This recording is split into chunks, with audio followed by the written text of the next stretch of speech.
This is the fourth and final section of the simulation debriefing PowerPoint. This section talks all about the dash tool that we are going to be using for evaluating people in debriefing and how we will be using that.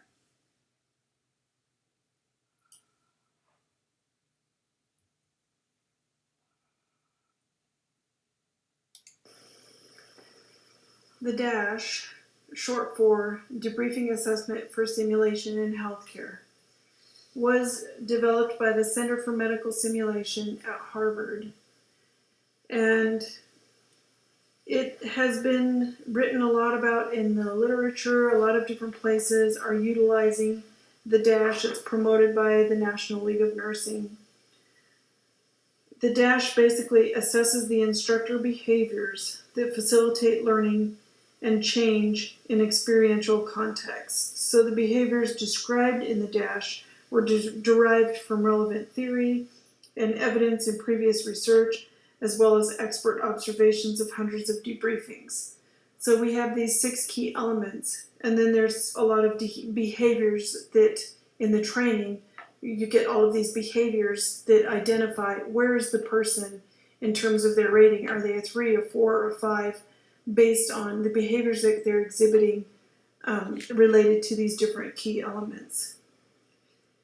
It's designed to guide assessment of debriefings in a variety of healthcare areas. It's been used with a wide range of numbers of participants, and it tracks and rates these 6 key elements of debriefing. So this includes whether and how the instructor establishes an engaging environment, maintains the environment, structures the debrief, provokes engaging discussion, and identifies the performance gaps, and then how do they achieve good future performance. It's behaviorally anchored. So when I'm looking at you with the dash, when I'm evaluating you with the dash, I'm looking at very specific behaviors that according to the dash, this is a positive behavior, this is a negative behavior, and it's a behavioral anchored scale, which means that it's based on behaviors needed to execute an effective debriefing, as well as those that are typical of a poor debriefing.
Element 5, identifying and exploring the performance gaps.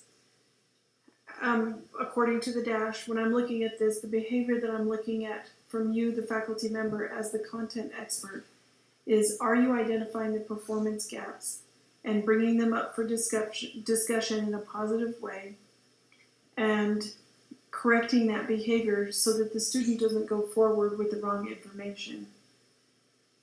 Again, in debriefing, it's going beyond the what and getting to the why, exploring why the participant took the actions that they did without focusing exclusively on what they did and didn't do. We don't want to be judgmental or harsh, but we definitely want to correct those performance gaps. It shouldn't be sugar-coated. It shouldn't be, well, you were just nervous, you won't do this in clinical. That's kind of sugarcoating. In clinical, they're going to be nervous too, maybe even more nervous than they were in simulation. So, if you were nervous in simulation and you're saying that's why you didn't identify yourself to your patient, or that's why you didn't wash your hands because you were distracted by the family, or you forgot to do this or that because you were nervous. Well, how is that going to be different in clinical? You're going to be distracted in clinical. You're going to be nervous in clinical. It's going to be the same. How will you prevent this from happening? So identifying that and exploring it, and again, getting beyond the what and getting to the why.